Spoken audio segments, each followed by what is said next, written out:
নমস্কার। আজকে আমি আপনাদের সঙ্গে শেয়ার করব ডুমুর কাটার সঠিক পদ্ধতি সহ চিংড়ি ডুমুরের ডালনা। অনেকেই আছেন ডুমুর কাটতে জানেন না। এই পদ্ধতিটি দেখলে খুব সহজেই কাটতে পারবেন আর রান্নাটাও চটজলদি হয়ে যাবে কোনো ঝামেলা ছাড়াই। তো চলুন বন্ধুরা রেসিপিটি শুরু করা যাক। তার আগে চলুন ডুমুরগুলো কেটে নিই।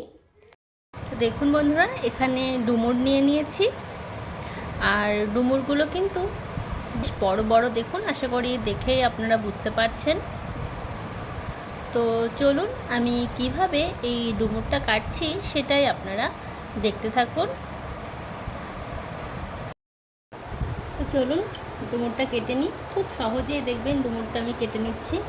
তো প্রথমে এই বোটার অংশটা কেটে বাদ দেবো আর সামনের এই অংশটা এটা বাদ দেবো। দিয়ে এবার অনেকেই কি করেন, ভেতরে দানাটা ছাড়িয়ে ফেলেন। ওটা না করে এই যে খোসাটা, শুধু যে খোসা, দেখুন ভেতরে দানা থেকে যাচ্ছে আর এই খোসাটা এটাই হচ্ছে নিতে হবে। ঠিক এরকম করে দেখুন খুব সহজে কেটে নেওয়া যাবে, দানা ছাড়ানোর ঝামেলা ছাড়াই খুব সহজে কেটে নিতে পারবেন। আর দেখুন পুরো দানাটা বাদ হয়ে গেল আর এই যে খোসা এইটুকুই কিন্তু রান্না করতে হয়। এই যে এই অবশিষ্ট অংশ এটা ফেলে দেব আর জলের মধ্যে দিয়ে দিচ্ছি। তো আর একটা দেখাচ্ছি একই রকমভাবে।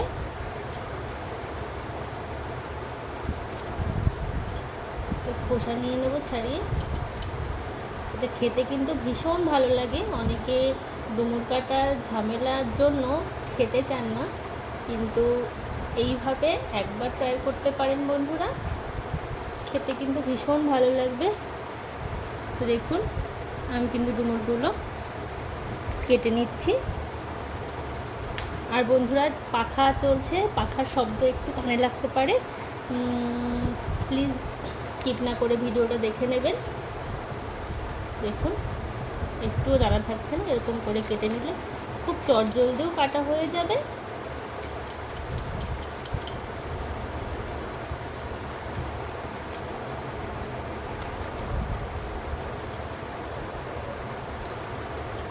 তো বন্ধুরা ঠিক আছে, আমি সম্পূর্ণ ডুমুরটা কেটে নিয়ে আপনাদের সামনে ফিরে আসছি। তো দেখুন কতটা ডুমুর ছাড়ানো আমার হয়ে গেছে। তো আরে কটা আছে, আপনাদের আমি আর এক রকমভাবে ডুমুর কাটা দেখাচ্ছি। তো আপনারাই বলবেন আপনাদের কোন পদ্ধতিটা বেশি ভালো লাগলো। এই একটা ডুমুর আমি দু মাথা কেটে নিলাম, নিয়ে দেখুন ভেতরে যে দানাটা, এটা একটা শক্ত চামচ দিয়ে এরকম করে ভেতরটা বের করে নিলেও কিন্তু হয়ে যায়। তবে সেক্ষেত্রে দানা বের করার একটা ঝামেলা থাকে। তো আমি যেভাবে দেখালাম আপনাদের, আপনারা এভাবেই কেটে নিতে পারেন। তো আপনারাই জানাবেন কোন পদ্ধতিটা বেশি ভালো। তো আমি যেভাবে কাটছি, আমি বাকি যে কটা ডুমুর আছে সেগুলো একই রকমভাবে কেটে নেব। আর বন্ধুরা ডুমুর কিন্তু ন্যাচারাল সবজি, এটা হওয়াতে কিন্তু সার এর প্রয়োজন হয় না। আমাদের গ্রামে বাগানে বাড়ির চারিপাশে কিন্তু হতে দেখা যায়। যারা কখনো খাননি অবশ্যই একবার ডুমুর যদি হাতের কাছে থাকে তাহলে এই রকমভাবে আমি যেভাবে আজকে আপনাদের রান্না করে দেখাবো সেভাবে একবার করে খেতে পারেন। খেতে কিন্তু ভীষণ ভালো লাগে। একবার খেলে কিন্তু মনে হবে যে ডুমুর পেরে পেরে বারবার খাই। আর বন্ধুরা আমি ডুমুরটা কিন্তু রাত্রিবেলায় কেটে রাখছি, কারণ পরের দিন রান্না করার সময় যদি কাটতে চাই একটু দেরি হয়ে যেতে পারে। তো একটু সময় সাপেক্ষ ব্যাপার। তবে আমি যেভাবে কাটছি এভাবে কেটে নিলে কিন্তু সময় অনেকটাই কম লাগবে। তো আপনারা একবার ট্রাই করতে পারেন। আর আমার এই ভিডিওটি কেমন লাগছে সেটাও কিন্তু আমাকে কমেন্ট বক্সে জানাবেন। তো চলুন বন্ধুরা বাকি ডুমুরগুলো আমি কেটে নিয়ে ফিরে আসছি। তো বন্ধুরা আমার কিন্তু সব ডুমুর কাটা হয়ে গেছে। তো এবারে ডুমুরটা ধুয়ে নিয়ে আপনাদের সামনে ফিরে আসছি। কতটা কষ বেরিয়েছে দেখুন। একটু ভালো করে জল পাল্টে পাল্টে ধুয়ে আমি হলুদ জলে ভিজিয়ে রেখে দেব, যেহেতু আমি আগামীকাল রান্না করব। হলুদ জলে ভিজিয়ে রাখলে ডুমুরটা কালো হবে না। তো আমি ধুয়ে নিয়ে ফিরে আসছি বন্ধুরা। তো বন্ধুরা দেখুন, আমি ডুমুর ভালো করে ধুয়ে নিয়েছি, বেশ কয়েকবার জল পাল্টে পাল্টে, আর হলুদ দিয়ে ভিজিয়ে রেখে দিচ্ছি। আপনারা ফ্রিজেও রেখে দিতে পারেন, আবার বাইরেও রেখে দিতে পারেন, তবে আমি হলুদ জলে ভিজিয়ে ফ্রিজেই রেখে দেবো ঢাকা দিয়ে। তো কালকে আগামীকাল রান্নার সময় ফিরে আসব। তো ঢাকা দিয়ে রেখে দিলাম।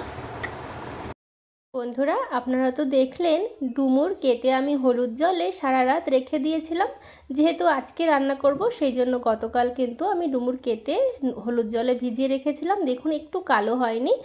আর এবারে ডুমুরের এই জলটা ফেলে দিয়ে ভালো করে কয়েকবার ধুয়ে নেব। আর ডুমুর এই ডালনা করতে কী কী লাগছে মশলা দেখে নিন। নিয়েছি হাফ টিস্পুন মতো গোটা জিরে, হাফ টিস্পুন নিয়েছি ধনে, আর নিয়েছি 4-5টা গোলমরিচ, আর হাফ ইঞ্চির মতো আদা। তো সমস্ত মশলাগুলো আমি শিলপাটাতে বেটে নিয়েছি।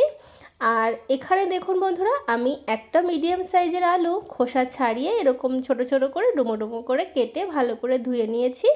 আর এদিকে ডুমুর আমি সেদ্ধ হতে বসিয়ে দিয়েছি, তবে খুব বেশি সেদ্ধ করার দরকার নেই। একটুখানি নুন দিয়ে দিচ্ছি, দিয়ে দেখবেন যখনই জলটা ফুটে উঠেছে তার কিছুক্ষণ পরেই কিন্তু আমি এই ডুমুরটা ডুমুর নামিয়ে দেব।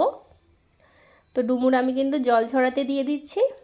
এদিকে কড়াই বসিয়ে দিয়েছি, কড়াইয়ে দিয়ে দিচ্ছি পরিমাণ মতো সরষের তেল, তবে খুব বেশি সরষের তেল দেবো না, 1.5 চামচের মতো সরষের তেল দিলাম। রান্নাটা সরষের তেলে করলেই খেতে ভালো লাগবে বেশি। ফোড়নে দিলাম গোটা জিরে, একটা তেজপাতা। ফোড়নটা ভালো করে ভেজে নিয়ে ডুমো করে কেটে রাখা আলু দিয়ে দিলাম। আলু দিয়ে কিছুক্ষণ আমি একটু লাল লাল করে ভেজে নেব। তো আপনারা কারা এইভাবে ডুমুর চিংড়ির ডালনা করেন অবশ্যই কমেন্ট বক্সে জানাতে পারেন। এই রেসিপিটি আপনারা নিরামিষও করতে পারেন, সেম প্রসেস, সেম মশলাতে, শুধু চিংড়ি মাছটা না দিলেই হলো। এখানে কয়েকটা চিংড়ি মাছ ভালো করে বেছে ধুয়ে পরিষ্কার করে নিয়েছি। চিংড়ি মাছগুলো আর আলাদা ভাজলাম না, এভাবেই আলুর সঙ্গে একটু সময় নিয়ে ভেজে নিলেই হয়ে যাবে। তো চিংড়ি মাছও আলুর সঙ্গে বেশ ভালো করে লাল লাল করে ভেজে নিচ্ছি। আর আলুগুলো কিন্তু চিংড়ি মাছ ভাজার আগে আমি একটু লাল করেই ভেজে নিয়েছি। এবারে একটু হলুদ গুঁড়ো দিয়ে দিচ্ছি, আর একটু নুন দিচ্ছি চিংড়ি মাছ ভাজার জন্য। আর একটু সময় ধরে লাল করে চিংড়ি মাছগুলো ভেজে নেব। বন্ধুরা এইভাবে আপনারা একবার ডুমুর চিংড়ির ডালনা করে দেখুন, খেতে ভীষণ ভালো লাগে। এবারে যে মশলাটা বেটে রেখেছিলাম, জিরে, ধনে, আদা আর গোলমরিচ বাটা দিয়ে দিলাম। একটুখানি লঙ্কার গুঁড়ো দিলাম। আমি কিন্তু কাঁচা লঙ্কা বা শুকনো লঙ্কা কিছুই ব্যবহার করিনি এর আগে বাটা মশলার মধ্যে। তো সেই বুঝেই আমি লঙ্কা গুঁড়োটা দিলাম, আর একটু বাটি ধোয়া জল দিলাম যাতে মশলাটা পুড়ে না যায়। এবারে কিছু সময় ধরে মশলাটা কষিয়ে নেব, যতক্ষণ না মশলা থেকে কাঁচা গন্ধ চলে যাচ্ছে। আর মশলাটা সব সময় একটু ভালো করে কষাতে হবে, না হলে খেতে ভালো লাগে না। এবারে সেদ্ধ করে রাখা বা ভাপিয়ে রাখা ডুমুর দিয়ে দিলাম, সাথে স্বাদমতো নুন, হলুদ গুঁড়ো দিয়ে দিলাম। এর আগে চিংড়ি মাছ ভাজার সময় আমি একটু নুন দিয়েছিলাম, আর ডুমুর সেদ্ধর সময় একটু নুন দিয়েছিলাম, সেই বুঝেই কিন্তু আমি নুনটা দিলাম। এবারে ভালো করে কিছু সময় ধরে আমি আরও কষিয়ে নেব। আর কষানো যত ভালো হবে যে কোনো রান্না খেতে কিন্তু ততটাই ভালো হবে।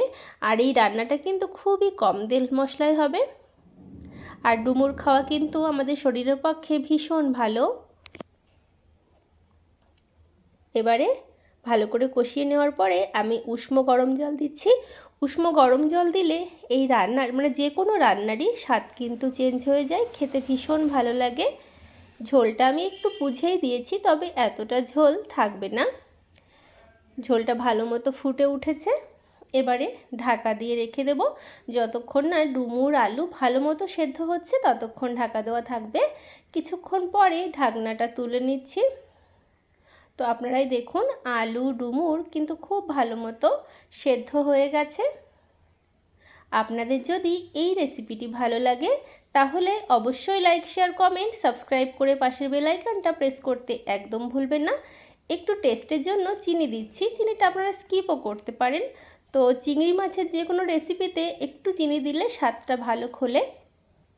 এবারে বেটে রাখা গরম মশলা দিয়ে দিলাম, লবঙ্গ, এলাচ আর দারচিনি আমি পাটায় বেটে নিয়েছিলাম দিয়ে দিলাম। আর গরম মশলা বাটাটা একটু দিলে খেতে ভালোই লাগবে। আর স্ট্যান্ডিং টাইমে গ্যাসের ফ্লেমটা অফ করে আমি ঢাকা দিয়ে রেখেছিলাম। ঢাকনাটা কিছুক্ষণ পরে নামিয়ে একটা বাটিতে দেখুন নামিয়ে নিয়েছি। কতটা সুন্দর হয়েছে না? দেখতে যতটা লোভনীয় হয়েছে বন্ধুরা, খেতে কিন্তু তার থেকেও বেশি সুস্বাদু হয়। ঘরোয়া পদ্ধতিতে তৈরি হয়ে গেল ডুমুর চিংড়ির ডালনা। আপনাদের অসংখ্য ধন্যবাদ বন্ধুরা আমার এই সম্পূর্ণ ভিডিওটি দেখার জন্য। আপনারা সকলে ভালো থাকবেন, সুস্থ থাকবেন।